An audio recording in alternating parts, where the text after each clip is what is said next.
What is Gothic? A word that implies the sinister, the supernatural, horror. It's also a medieval style of building, sacred architecture dedicated to the glory of God. How did one word come to have such different meanings? The term Gothic was coined by the artists of the Italian Renaissance as an insult, and they used it to describe anything that did not come from the civilized worlds of ancient Greece and Rome. It meant barbaric, wild, gloomy. With one word, they dismissed centuries of medieval art and architecture as primitive and worthless.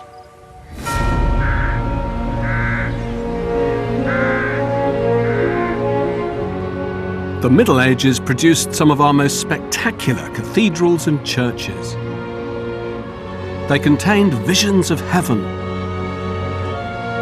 and warnings of hell. But the Protestant Reformation swept away the medieval world. And for nearly 3 centuries, the language of Gothic art and architecture was rejected as Catholic superstition. Until the Georgians fell back in love with it.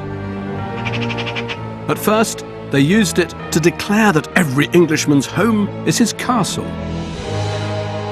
But Gothic grew like ivy. It spawned new forms of literature, new types of painting,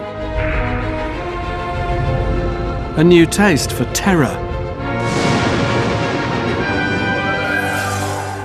and weirdness. It's no coincidence that Gothic marked a midnight moment in British history, when all kinds of terrors were going bump in the night.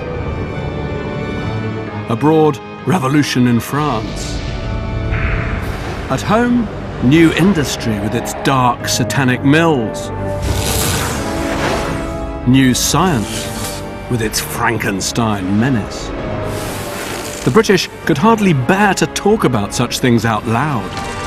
Gothic allowed them to whisper their deepest desires and their darkest fears.